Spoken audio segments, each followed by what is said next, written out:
seorang ikhwan, saya tidak tahu orang ini subhanallah di Jakarta, setiap saya pengajian di mana dia selalu ada. Nggak pernah ngomong, nggak pernah bertanya, diam gitu, orangnya sangat tenang, masya Allah. Ya. Saya tahu dia setelah mungkin 2 tahun dia ikut pengajian saya di Jakarta. Ada satu orang telepon saya, Ustadz Khalid, iya, maaf Ustadz, kami penting sekali mau ketemu sama Ustadz. Kenapa akhi? Kalau mau ada jadwal pengajian disampaikan saja. Ya. Maka dia berkata, penting Ustadz, kami ini dari satu perusahaan besar, disebutkan nama perusahaan, saya nggak usah sebut. Perusahaan ini termasuk perusahaan kelapa sawit terbesar di Indonesia, gitu kan? Punya 50.000 pegawai, besar sekali. Punya sekian ratus hektar wilayah di Kalimantan. Lalu dia bilang, kami penting mau ketemu dan termasuk atasan kami mau ketemu. Baiklah, mungkin mau konsultasi. Saya pikir begitu, silakan. Setelah sholat di Kalibata City, kebetulan saya buka restoran di situ.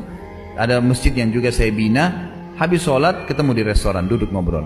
Ini orang-orang wajah baru semua, saya nggak tahu. Saya bilang, ya kenapa Pak? Ada yang bisa saya bantu? Dia bilang begini, pimpinannya bilang, Ustadz, kami semua muslim nih, tapi mungkin Ustadz tidak kenal kami. Saya si fulan, jabatan saya ini di perusahaan ini si fulan. Ini semua orang-orang pentolannya di perusahaan itu. Terus kenapa Pak? Dia bilang, Ustadz kenal enggak sama Pak ini, inisialnya ada ya, ada nama saya nggak usah sebutin. Ada si fulan, namanya Bapak ini. Saya bilang, saya nggak kenal ya, karena teman saya memang tidak ada namanya itu yang saya tahu ya. Ini loh Ustadz fotonya, dilihatkan fotonya. Saya lihat fotonya, oh iya, saya tahu kalau orang ini sering hadir di pengajian saya nih. Dia bilang, ya inilah si fulan itu yang kami maksud. Emang kenapa Pak? Ini fulan Ustadz, dia orang yang paling berpengaruh di perusahaan kami, gitu kan? Dia pegang keuangan. Orang ini sekarang mau resign, berhenti kerja, gitu kan? Dan kalau dia berhenti kerja, ini kacau semua perusahaannya. Baik, apa hubungannya sama saya? Dia muridnya Ustadz. Masalahnya itu, setelah ikut pengajian Ustadz ini mau resign. Ini 50.000 Ustadz berantakan, 50.000 orang. Emang kenapa Pak? Dia rupanya sebelum ikut pengajian-pengajian sunnah, dia biasanya, biasalah perusahaan itu kalau ada pertemuan-pertemuan meeting, mereka masih meminum minuman keras, ada perempuan, ada musik, ada macam-macam. Ikut pengajian saya, dia tahu ini nggak boleh, ditinggalin sama dia. Lama-lama dia nggak hadir nih, gitu kan? Oleh pimpinan pemilik perusahaan, ownernya heran, ini kenapa nih? Ribut, ditegur. Nah, setelah ditegur, ternyata tegurannya ini terlalu keras ya, tanda kutip. Jadi kalau kau tidak ikut hadir, berarti kau akan kami berhentikan. Nah, karena ada ancaman berhenti, dia bilang kalau gitu saya nge-resign. Gara-gara itu saja, nggak boleh pelihara jenggot, ya, nggak boleh celananya jingkrang karena dia tidak mau isbal, dan kalau waktu sholat dia berhenti walaupun meeting, pergi sholat. Tidak mau lagi pertemuan-pertemuan yang ada khamar, yang ada perempuan, ini nggak ada lagi bagi dia, gitu kan? Itu syaratnya. Diterima, saya tetap kerja. Kalau nggak diterima, saya resign, gitu kan?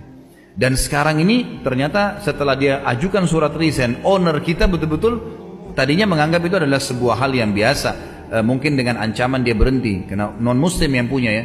Kemudian tiba-tiba tuh dilihat betul-betul resign, ini berbahaya bagi perusahaan, ini kacau. Maka kami diminta ketemu sama Ustadz sebagai gurunya, nih gimana caranya, gitu kan, supaya bisa menasehatin dia. Saya bilang begini Pak, kalau itu masalahnya begini saja, sampaikan kepada atasan Anda non muslim itu, kalau seandainya Bapak si A ini setelah ikut pengajian saya dan ada perubahan-perubahan tadi, dan Anda semua yang hadir sini ada 5 orang kebetulan muslim, tahu kalau itu adalah agama perintahkan, gitu kan. Kalau tidak tahu, saya jelaskan satu persatu apa yang sudah menjadi ciri khas bagi orang tersebut. Masalah memelihara jenggot lah, on time sholat lah, meninggalkan yang haram lah, dan tidak isbal dalam celananya lah, itu semua adalah perintah agama. Memang dia lakukan karena dia taat pada agama. Begini saya sampaikan kepada atasan Anda, kalau seandainya setelah perubahan tersebut kualitas kerja yang jadi buruk, berhentikan, dan saya tanggung jawab. Saya akan bicara dengan dia dan seterusnya. Tapi kalau setelah perubahan tersebut kualitas kerjanya tetap saja bagus, bahkan lebih baik, gitu kan, harus sportif, bisa menerima, karena itu hanya performanya seseorang, gitu kan. Tidak perlu harus dicampur sampai ke dalam itu. Yang penting dia berpakaian rapi, bersih, dia juga tahu kebersihan, kan agama Islam mengajarkan masalah itu. Maka pimpinan yang satu mengatakan yang muslim, ini sebenarnya Ustaz malah bagus Ustaz, malah orangnya pekerjaannya makin bagus kualitasnya, makin on time kerja, karena memang dia sudah lebih disiplin daripada sebelumnya. Saya bilang kalau gitu sportif, sampaikan. Rupanya disampaikan perkataan saya pada atasannya mengatakan baik, lihat hasilnya ternyata bagus.